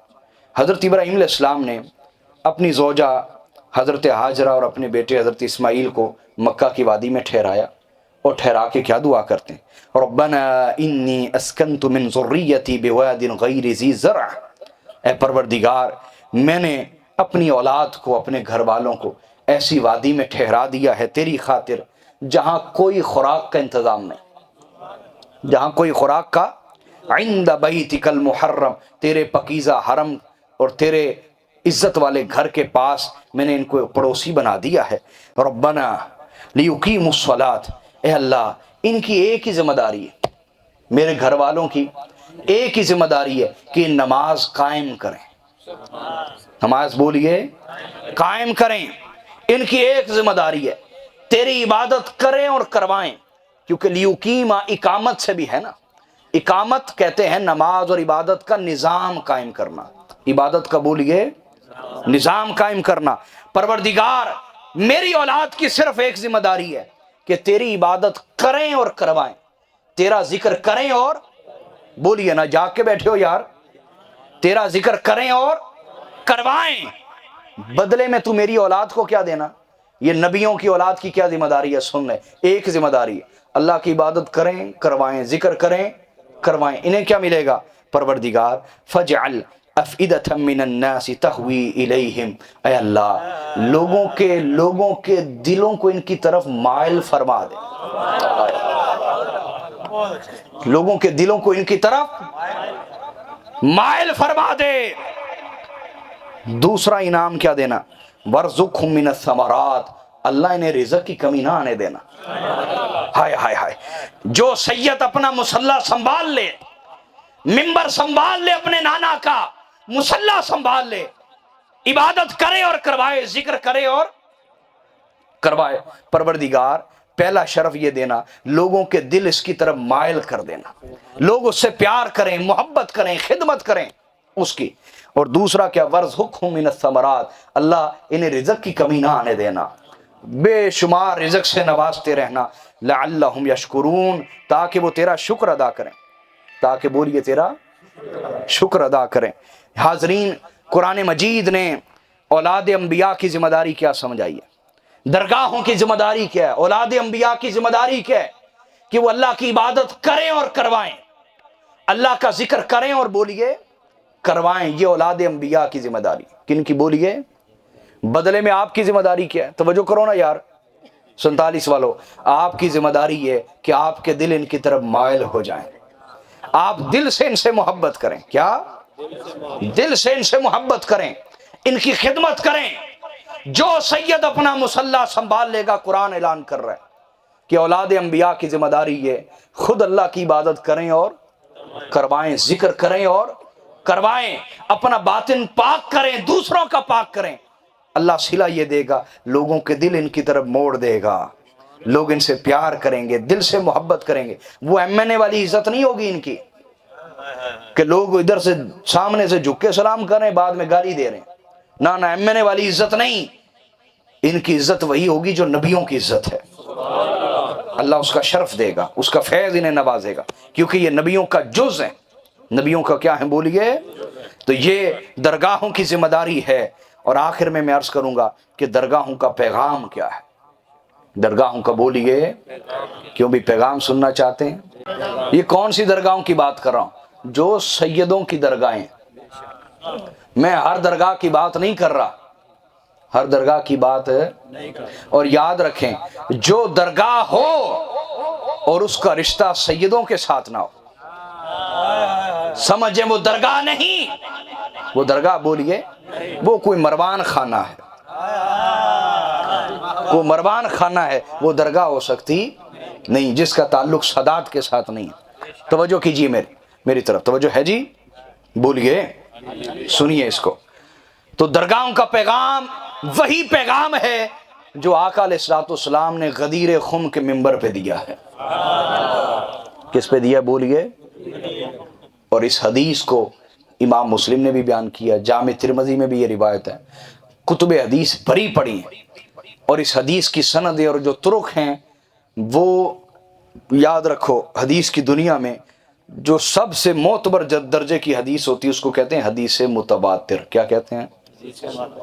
بولو تو صحیح، حدیث متواتر۔ پھر بولیں حدیث، اور حدیث متواتر وہ ہوتی ہے جس کو کم از کم 70 راوی بیان کریں۔ کتنے بولیے؟ جو میں حدیث پیش کر رہا ہوں اس کو 70 نہیں، 80 نہیں، 100 نہیں، 120 نہیں، 130 نہیں، 140 نہیں، 150 نہیں، 153 سندوں کے ذریعے بیان کیا گیا ہے۔ کتنے بولیے؟ میری جمع کرنے میں کتنی محنت یار شامل ہوگی، آپ نے اوپر سے گزار دیے بات۔ 153 سندیں میرے پاس ریکارڈ موجود ہے، اس کے طرق، اس کی اسانید 153۔ آقا علیہ الصلوۃ والسلام جب خطبہ حجۃ الوداع دے کے واپس تشریف لا رہے تھے، غدیر خم کے مقام پہ آئے تو آقا نے فرمایا میرے لیے ممبر لگوایا جائے۔ کیا لگوایا جائے؟ حضور پہ ایک آیت اتری، میں اس کی تفصیل میں نہیں جا رہا، اور آیت یہ تھی یا ایھا الرسول بلغ ما انزل الیک، اے میرے رسول وہ پہنچا دیجئے جو اللہ نے آپ پر نازل کیا ہے۔ اب حضور پر کیا نازل ہوا، حضور پہنچانے لگے۔ توجہ ہے؟ وہ جاگے ہوا نا یار۔ آقا علیہ الصلوۃ والسلام نے ممبر لگوایا، ممبر پہ میرے آقا کھڑے ہوئے، حضور کے سامنے 70,000 سے زیادہ کا مجمع ہے۔ کیا؟ 70,000 سے زیادہ کا مجمع۔ آقا نے ارشاد فرمایا انی تارک فیکم الثقلین، اے لوگو میں تم میں بڑی دو وزنی چیزیں چھوڑ کے جا رہا ہوں، بڑی دو وزنی چیزیں چھوڑ کے جا رہا ہوں۔ فنادى مناد وما الثقلان یا رسول اللہ، ایک ندا دینے والے نے عرض کی حضور وہ دو وزنی چیزیں کون سی ہیں؟ آقا نے فرمایا کتاب اللہ وعطرتی اہل بیتی، فرمایا پہلی چیز اللہ کی کتاب ہے اور دوسری چیز میری اولاد اہل بیت ہے۔ دوسری چیز میری اولاد ہے، میری اہل بیت ہے۔ حضور نے فرمایا یہ وزنی ہے۔ کیا فرمایا؟ ثقلین۔ ثقلین سکل سے نکلا ہے۔ کس سے نکلا ہے بولیے؟ سکل، وزنی چیز کو کہتے ہیں۔ آقا نے فرمایا یہ وزنی ہیں۔ کیا ہیں؟ کیوں فرمایا وزنی؟ آقا نے کیوں فرمایا وزنی؟ توجہ ہے آپ کی؟ یاد رکھو یہ سید چوری کے نقطے نہیں بیان کرتا۔ کیا؟ ویسے آپ کو کیا پتا علماء کی چوری کیا ہوتی ہے نا؟ اور وہی سیاستدانوں کی چوری جانتے نا، لوگوں کی چوری جانتے نا، علماء کی بھی چوریاں ہوتی ہیں۔ وہ یہ ادھر ادھر سے نقطے سنے اور اپنی طرف سے جھڑ دیے اور لوگوں کو کہا میں بہت بڑا عالم ہوں، میں تو بہت چھوٹا طالب علم ہوں، لیکن میں وہ طالب علم ہوں جو سیدہ زہرا کی بارگاہ سے براہ راست خیرات مانگنے والا ہے۔ اور الحمدللہ سیدہ زہرا اپنے اس کتے کو نوازتی رہتی ہے، ٹکڑے ڈالتی رہتی ہے۔ میں نے کبھی چوری کے نقطے بیان نہیں کیے، یا میں قرآن بیان کرتا ہوں یا حضور کا فرمان بیان کرتا ہوں، یا جو میرا ذاتی غور و فکر ہوتا ہے قرآن و حدیث کے اندر میں اس کو پیش کرتا ہوں۔ توجہ ہے جی آپ کی؟ آقا نے فرمایا یہ دونوں وزنی ہیں۔ کیا ہیں؟ ہاں، علم میں دیانت داری ہے کہ اگر کسی سے سنا ہو تو کہنا چاہیے میں نے اس سے سنا ہے، یہ دیانت داری ہے۔ کیا ہے بولیں؟ ورنہ یہ خیانت ہے کہ کسی کی بات کو اپنی طرف منسوب کر لینا، یہ علم کی دنیا میں خیانت کہلاتی۔ کیا کہلاتی ہے؟ اس کو کہتے ہیں سریقہ علمیہ، علمی چوری، علمی چوری ہے یہ۔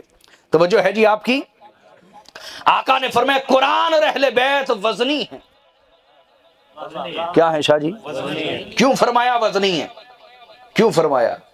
بھائی پہلی بات یہ ہے کہ جو ہلکی پھلکی چیز ہوتی ہے نا تو ادھر سے ہوا ہے وہ اڑ کے ادھر چلی جاتی ہے، ادھر سے ہوا ہے وہ اڑ کے ادھر آ جاتی ہے۔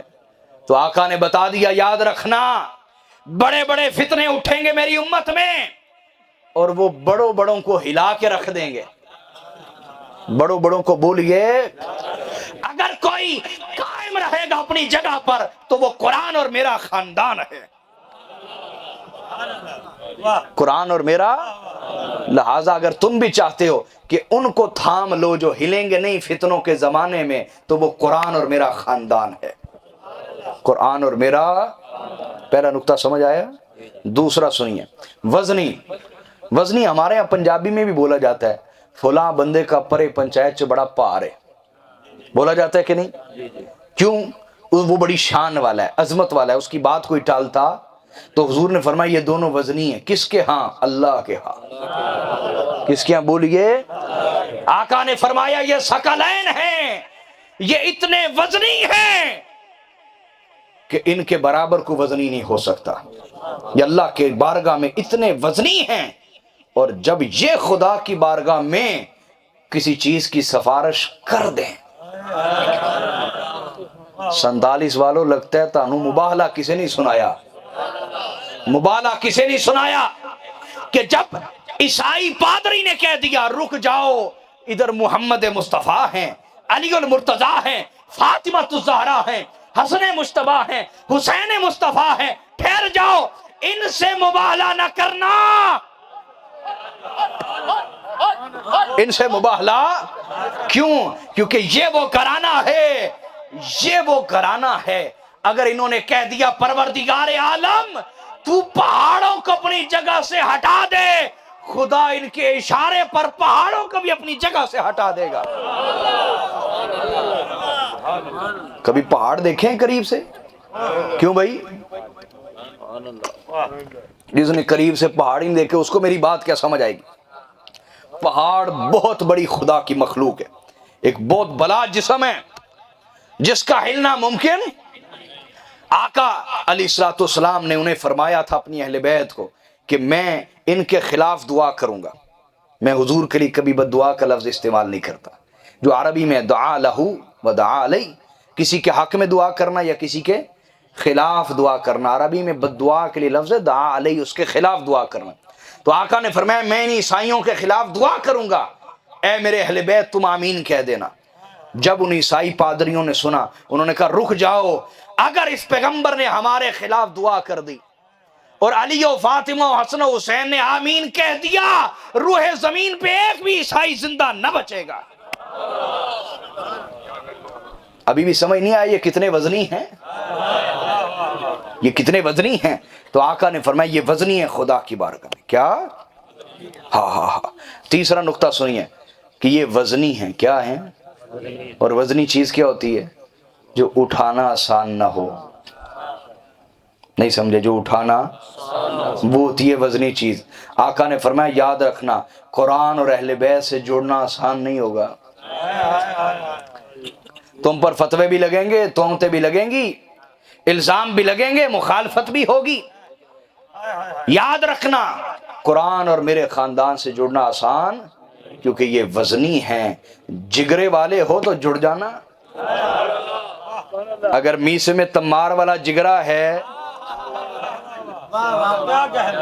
میس میں تمار والا جگرا ہے تو پھر جڑ جانا۔ سنے میس میں تمار کا واقعہ؟ کس کس نے سنا ہوا؟ ذرا ہاتھ کھڑا کریں۔ نہیں سنا ہوا، نہیں سنا ہوا، میں سنا نہ دوں آپ کو؟ دیکھو مجھے کو پیسے مل رہے ہیں تو مجھے کیا ضرورت ہے میں لمبی بات کروں؟ بس میرا دل چاہ رہا ہے کہ میں اپنے بزرگوں کی بارگاہ میں آیا ہوں، میں انہیں سبق سنا رہا ہوں، اور میرا ایمان ہے چونکہ میں اپنے اللہ کے لیے گفتگو کر رہا ہوں، مجمع میں سے چند افراد ایسے ہوں گے جن کے سینے میں میرا حرف حرف اتر رہا ہوگا۔ یہ میرا ایمان ہے کہ جو خدا کی خاطر محنت کی جائے وہ کبھی ضائع نہیں ہوتی۔ میں نے جب آج سے 14-15 سال پہلے اپنا درگاہی نظام سنبھالا اپنے دادا کا، تو ہمیں بھی ایسے مرید تھے جو خراب کرنے والے تھے، میں انہوں نے کہا جاؤ 10 سال بعد آ جانا۔ سمجھ آ رہی کہ جو کہتے تھے ہمارے طریقے پہ چلیں، آپ پیر کو اپنا مرید بنا کے رکھے، اپنا غلام بنا کے رکھے، یہ ہر جگہ لوگ ہوتے ہیں جو خراب کرتے ہیں، سمجھے کہ نہیں؟ میں نے کہا جاؤ 10 سال بعد آ کے دیکھ لینا۔ اب وہ آتے ہیں، کیا دور بیٹھے ہوتے ہیں، سنتے ہیں مجھے، وہ جاتے ہوئے کہہ رہے تھے الو بولن گے، اسی خرچہ نہیں کریں گے لنگر پانی دا، الو بولن گے۔ اب وہ آ کے دیکھتے ہیں الحمدللہ کہ جو میرے دادا کے دور میں نظام تھا اللہ نے مجھ سے کام لیا، اس سے 10 گنا بڑا مجمع ہوتا ہے ہمارے ہاں الحمدللہ۔ جب وہ بیٹھے ہوتے ہیں تو میں انہیں شعر سناتا ہوں کہ کسی درویش قلندر نے کہا کہ محفل تو تیری سونی نہ ہوئی، سونی کہتے ہیں ویران ہونے، محفل تو تیری سونی نہ ہوئی، کچھ اٹھ بھی گئے کچھ آ بھی گئے، کچھ اٹھ بھی گئے کچھ، تو میرا ایمان ہے جو خدا کی خاطر محنت وہ ضائع نہیں ہو سکتی۔ تو آپ سارے نہیں تو مجھے یقین ہے بہت بڑی تعداد ہے جن کے دل میں میرا حرف حرف اتر رہا ہے الحمدللہ۔ توجہ ہے جی آپ کی، اللہ آپ کو سلامت رکھے۔ تو میں نے کہا میس میں تمار والا حوصلہ ہے تو پھر جڑ جانا، اور میس میں تمار کون ہے؟ لمبا واقعہ سناؤں گا آپ کو، ادھار ہے انشاءاللہ، دیکھیں گے آپ کو ادھار چاہیے بھی یا نہیں چاہیے۔ پیسے والا ادھار ہو تو آپ پیچھے پڑ جاتے ہیں نا، علم والا ادھار دیکھتے ہیں آپ لیتے ہیں یا نہیں لیتے۔ لمبا واقعہ پھر سناؤں گا، اشارہ دے کے گزر رہا ہوں۔ یہ میسم تمار وہ ہیں جن کو صفین کی رات مولا علی نے فرمایا میسم تیرا عشق قبول ہو گیا ہے۔ ہائے ہائے ہائے ہائے ہائے، میسم تیرا عشق، کہا میرے آقا کوئی دلیل دے دیں تاکہ مجھے بھی یقین ہو۔ کہا دلیل یہ ہے کہ ہمارے عشق میں اور ہمارے ذکر کے جرم میں تیری زبان کاٹی جائے گی، ہمارے عشق میں اور ہمارے ذکر کے جرم میں تیری زبان کاٹی جائے گی، اور اسی کھجور کے درخت پہ تجھے سولی لٹکایا جائے گا جس سے تو کھجوریں توڑ کے بیچتا ہے۔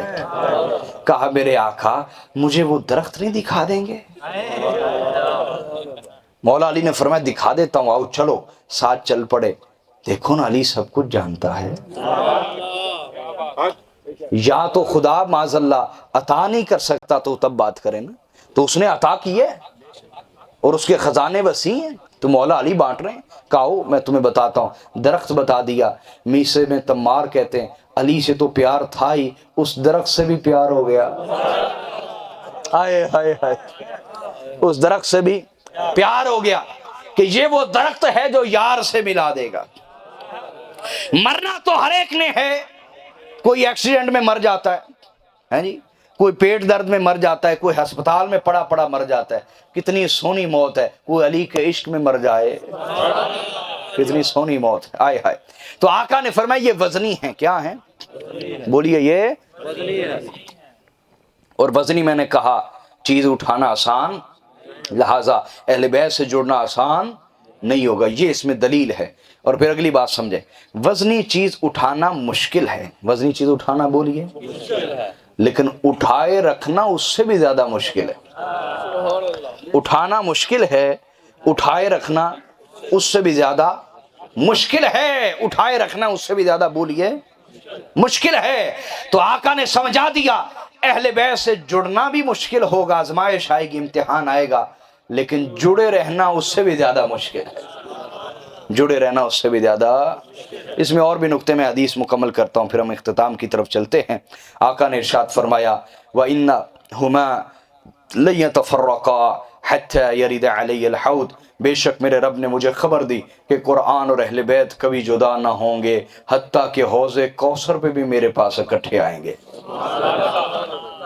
یہ جو آپ کہتے ہیں نا سید دنیا دار ہو گئے ہیں، یہ رد ہے اس کا، اور یہ جو کہتے ہیں سید ہے ہی نہیں، سید کربلا سے ختم ہو گئے، یہ بولی ہم نے خود سنی ہوئی، یہ میں نے اپنے کانوں سے سنی ہوئی، اور وہ بڑے بڑے کلمہ پڑھنے والے مولوی ہیں، اور آپ ان سے دین سیکھتے ہیں، سمجھتے ہیں کہ یہ پتہ نہیں کیا چیز ہے۔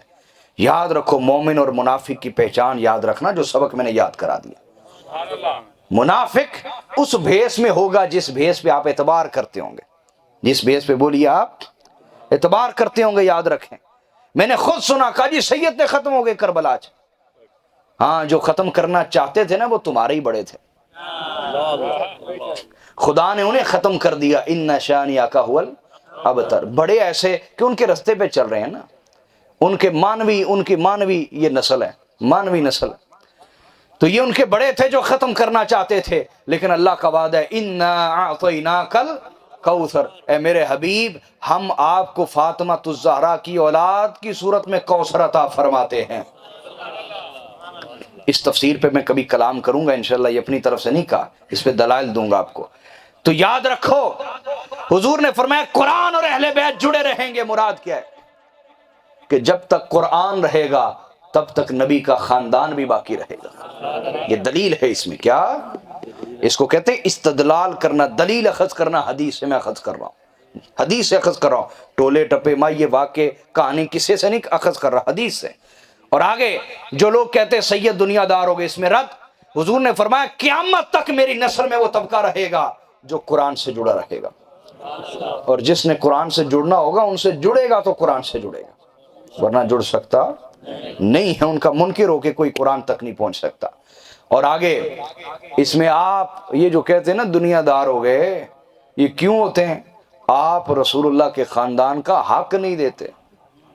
ہمارا حق ہے وہ ہے خمس، کیا کہتے ہیں اس کو؟ بولو نا، کیا کہتے ہیں؟ خمس۔ کیا کہتے ہیں؟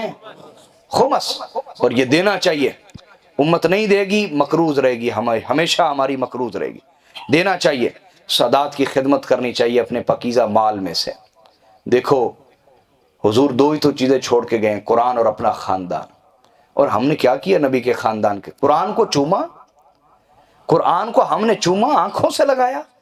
اور نبی کے خاندان کے ساتھ کیا کیا اس قوم نے، کلمہ پڑھنے والوں نے؟ مولا علی رسول اللہ کو بھی پردہ کیے 25 سال گزرے، اور مولا علی اس دنیا سے دل خوش لے کے گئے یا دکھی لے کے گئے؟ بس میں کسی اور بحث میں نہیں پڑھتا، نہ میرا طریقہ ہے، بس مجھے ایک سوال کا جواب دیں۔ مولا علی دل دکھی لے کے گئے یا خوش دل ہو کے گئے اس امت سے؟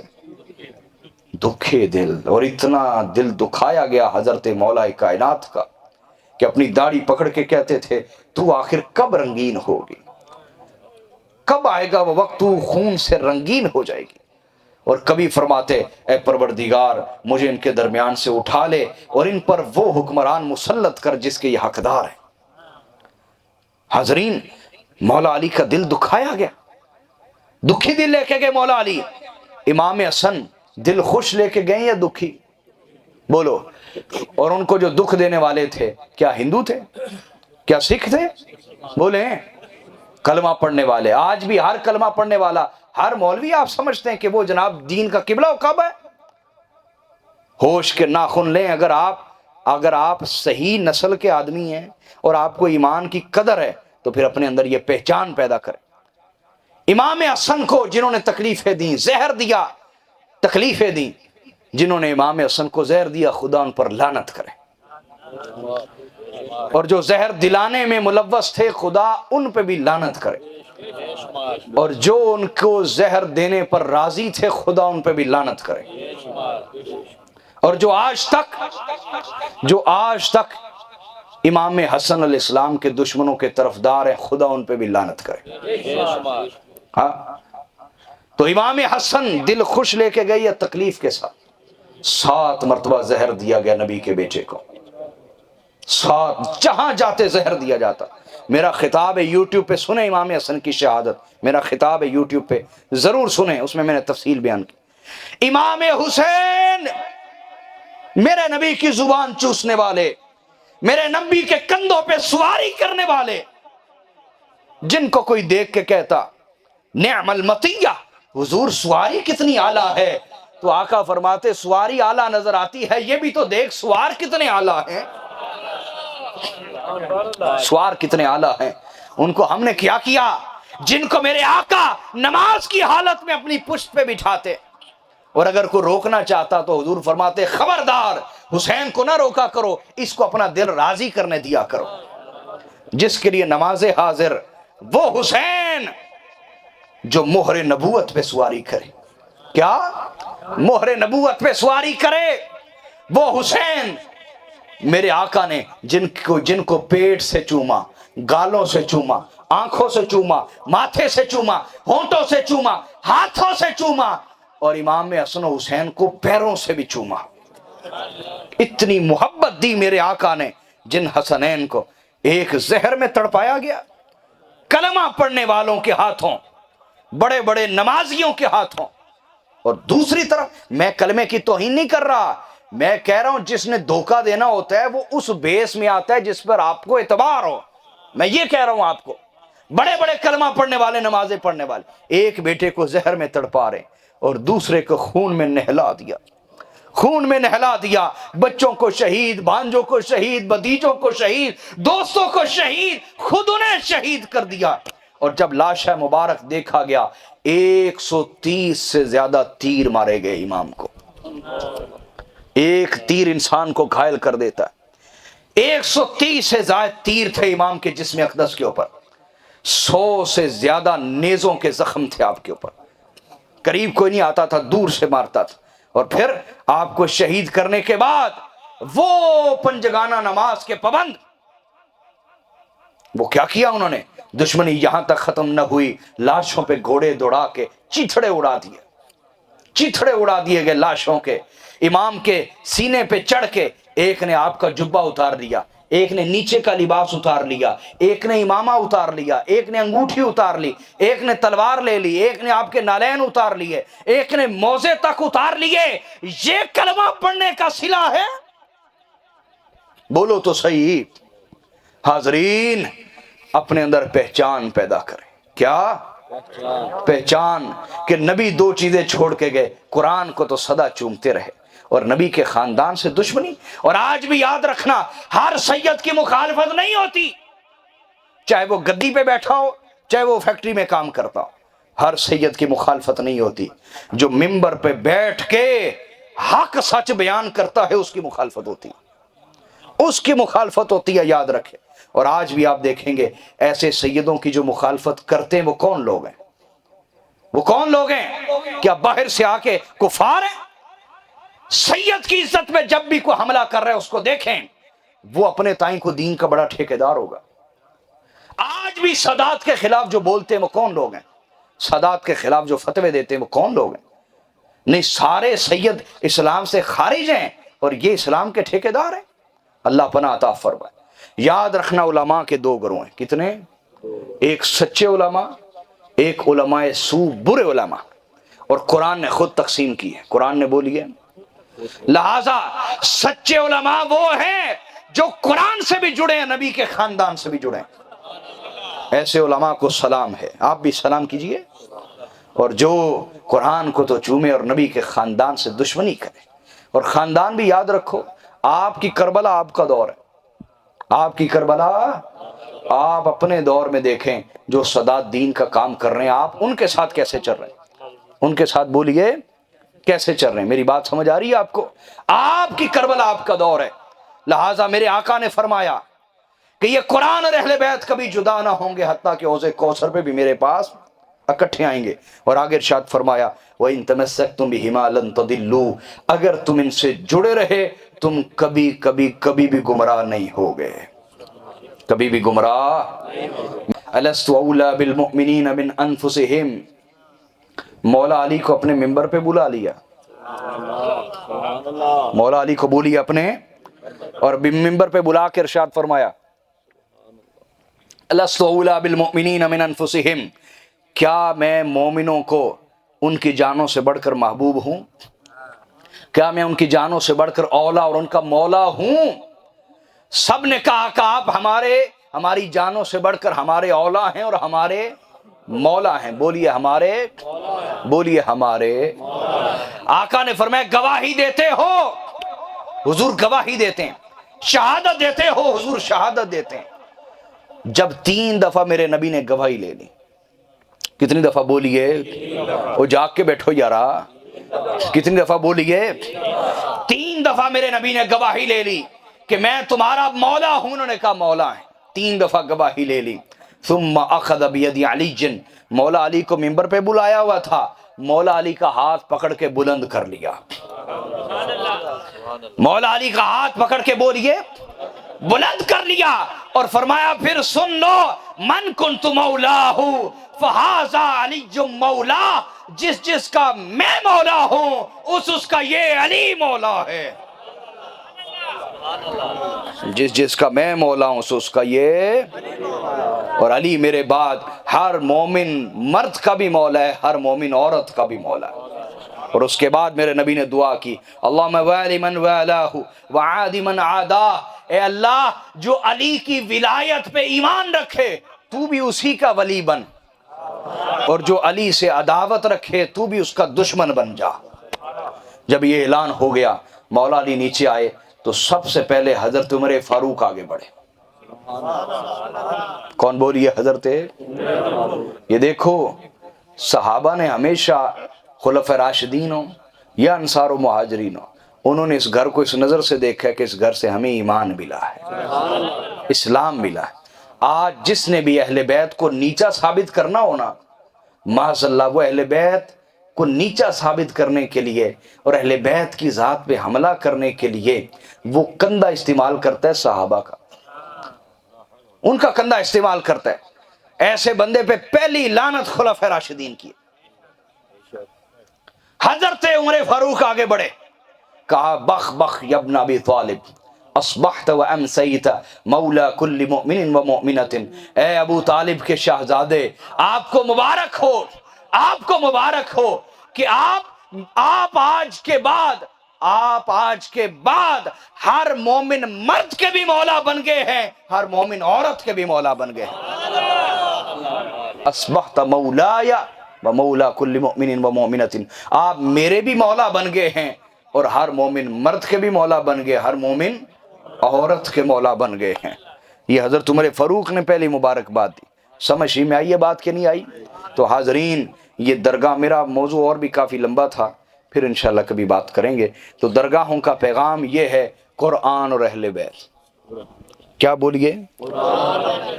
یہی سلیبس حضور نے صحابہ کو عطا فرمایا ہے، یہی سلیبس حضور نے بولیے 70,000 صحابہ کو عطا فرمایا، یہی سلیبس آپ کو دیا گیا، یہی سلیبس بولیے، اسی سلیبس کو پڑھیں پڑھائیں سیکھیں سکھائیں، یہ سلیبس حضور نے امت کو عطا کیا ہے۔ سمجھ میں آئی بات؟ اور آخر میں کہوں گا کہ درگاہوں کا سب سے بڑا پیغام یہ ہے کہ یہاں سے اخلاق کی تعلیم ملتی ہے۔ اخلاق کی بولیے۔ آج مدرسے نفرت کرنا سکھا رہے ہیں، علماء ممبروں پہ بیٹھ کے گالیاں دیتے ہیں ایک دوسرے کے خلاف، لیکن جو درگاہ کا تربیت یافتہ بندہ ہوتا ہے وہ کبھی ممبر کے تقدس کو پامال نہیں کرتا، وہ کبھی ممبر پہ بندر بن کے نہیں بیٹھتا۔ حضرت انس بن مالک نے کہا، انس بن مالک نے، کہ حضور نے خواب میں دیکھا کہ میرے ممبر پہ بندر ناچ رہے ہیں۔ حضرت انس کہتے ہیں اس دن کے بعد وفات تک حضور کو مسکراتے نہیں دیکھا گیا۔ تو کوئی تو ہے نا جو بندر ہے اور ممبر پہ بیٹھتے ہیں، غور کرے وہ بندر کون سے ہیں جو ممبروں کی عزت نہیں کرتے اور حیا نہیں کرتے، گالیاں دیتے ہیں ایک دوسرے کو۔ تو میرے بھائیوں، اخلاق میں سب سے بڑی چیز ہے وہ ہے معاف کر دینا۔ کیا ہے بولیے؟ اگر یہ صفت پیدا نہ ہو، میاں بیوی کا رشتہ کبھی ٹھیک نہیں ہو سکتا، ماں باپ اور اولاد کا رشتہ کبھی ٹھیک، معاف کر دینا۔ کیا بولیے؟ رشتہ داریاں کبھی قائم رہ سکتی، کبھی نظام کوئی چل سکتا۔ یہ اخلاق آج سیکھ کے جائیں، بیوی کو معاف کرنا سیکھیں، بیوی آپ کو معاف کرنا سیکھیں، اور یاد رکھیں معافی مانگنے پر معاف کرنا چھوٹے لوگوں کا طریقہ ہے، بغیر معافی مانگے ہی معاف کر دیا کریں، یہ بڑا پن ہے۔ کیا ہے؟ ایک امریکی محقق نے کیا خوبصورت بات لکھی ہے، اس کا نام ہے واشنگٹن ارونگ۔ کیا نام ہے؟ بہت بڑا مصنف، آج سے 200 سال پرانا ہے۔ اس نے کیا خوبصورت بات کہی ہے، اس نے کہا رسول اللہ کے بارے میں، he crowned his success and victory with mercy and forgiveness۔ کہا محمد صلی اللہ علیہ وسلم نے جو فتح اور کامیابی کا تاج پہنا، جو فتح اور کامیابی کا، وہ دو چیزوں کی وجہ سے، ایک مرسی رحمت کی وجہ سے، دوسرا forgiveness معافی معاف کر دینے کی وجہ سے۔ ان خوبیوں کی وجہ سے پیغمبر نے دلوں کو فتح کر لیا، اور وہ اگلے مقام پہ لکھتا ہے although the messenger won a military victory, this victory did not make him proud or arrogant۔ اس نے کہا اس میں کوئی شک نہیں کہ پیغمبر نے بہت بڑی فوجی عسکری سیاسی قوت بھی حاصل کی، لیکن کمال کی بات یہ ہے اتنی بڑی دنیاوی طاقت کو حاصل کرنے کے باوجود پیغمبر نہ تکبر میں مبتلا ہوئے نہ فخر میں مبتلا ہوئے۔ یہاں چھوٹا سا عہدہ ملے تو لوگ فرعون بن جاتے ہیں، کہا پیغمبر کے پاس اتنی بڑی طاقت، دنیاوی طاقت آئی، لیکن پیغمبر نہ متکبر ہوئے نہ متفاخر ہوئے۔ وجہ کیا ہے؟ 47 چک والو، 47 چک ہے نا یہ، 47 شک والو وجہ جو اس نے لکھی نا، احد پہاڑ جتنا سونا بھی اس کی فیملی کو دے دے حق ادا نہیں ہو سکتا۔ اس نے کیا وجہ لکھی؟ توجہ ہے آپ کی؟ اس نے کہا وجہ کیا تھی؟ کہا this is because he used to fight for the benefit of Islam not for his own benefit۔ کہا وجہ یہ تھی کہ پیغمبر صلی اللہ علیہ وسلم کبھی بھی اپنے ذاتی فائدے کے لیے نہیں لڑتے تھے، ہمیشہ اسلام کے فائدے کے لیے لڑتے تھے۔ آج ہمارے گھروں کی جو جھگڑے ہیں، لڑائیاں ہیں، اس سے اسلام کو فائدہ ہو رہا ہے، نقصان ہو رہا ہے؟ جو علماء کی آپس کی لڑائیاں، نام لے لے کے گالیاں دیتے ہیں، فرقے کا نام لے کے گالیاں دیتے ہیں ایک دوسرے کو۔ ہاں اور بھئی اختلاف ہو تو احترام بھی ہو۔ اختلاف مدرسے سکھاتے ہیں، احترام درگاہیں سکھاتی ہیں۔ اختلاف مدرسے سکھاتے ہیں، احترام بولیے درگاہیں سکھاتی ہیں۔ لہذا سنیں بھائی، جو آج علماء کی لڑائیاں یہ اسلام کو فائدہ دے رہی نقصان دے رہی؟ ہمارے سیاستدانوں کی آپس کی لڑائیاں اسلام کو فائدہ دے رہی نقصان دے رہی؟ اور جو اسلام کو نقصان دے وہ دشمن کو فائدہ دے رہا ہوتا ہے۔ جو دشمن کو فائدہ دے اور اسلام کو نقصان دے، کیا وہ مخلص مسلمان ہو سکتا ہے؟ ہر مولوی، ہر عام بندہ اپنے گریبان میں جھانکے کہ میری لڑائیاں اسلام کو نقصان دے رہی ہیں یا نہیں دے رہی؟ یقیناً دے رہی ہیں۔ آپس کی لڑائیاں ہمیں نقصان دے رہی ہیں اور دشمنوں کو فائدہ دے رہی۔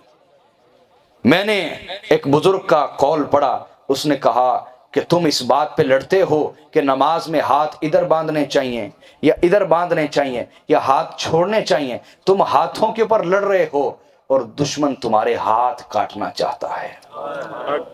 دشمن تمہارے، یہ بات کوئی سچا سید کہہ سکتا ہے، کیونکہ ہمیں ساری امت سے پیار ہے۔ آپ ہمارے نانا کے غلام ہیں، سمجھ آئی یا نہیں آئی؟ ایک باپ کے 3 بیٹے ہوں، تینوں ایک دوسرے کو غلط کہتے ہوں، تینوں ایک دوسرے کو غلط کہتے ہوں، اور چوتھا کو محلے دار اٹھ کے کہے اے دے اپنے پیو دا ہی نہیں، تو باپ کو تکلیف ہوگی کہ نہیں ہوگی؟ آج ہم ایک دوسرے کو کافر کہہ کے جو خوشی لے رہے ہیں نا، اس خوشی سے نبی کو تکلیف ہو رہی ہے، نبی کو تکلیف ہو رہی ہے اس سے۔ اور یہ حوصلہ رسول اللہ کی بارگاہ سے، اللہ کی بارگاہ سے ہمیں ملا ہے کہ ہم آپ سے کہتے ہیں خدا کے لیے اختلاف ضرور رکھیں، میں اس سے منع نہیں کرتا، احترام بھی رکھیں، آپس کا پیار بھی رکھیں، برداشت بھی رکھیں، معاف کرنا سیکھیں۔ کیوں جی؟ یہ سیکھیں گے، یہ مستقل عبادت ہے۔ میں نے آپ کو بہت بڑا عمل بتا دیا جو نمازیوں سے بھی نہیں ہوتا، معاف کرنا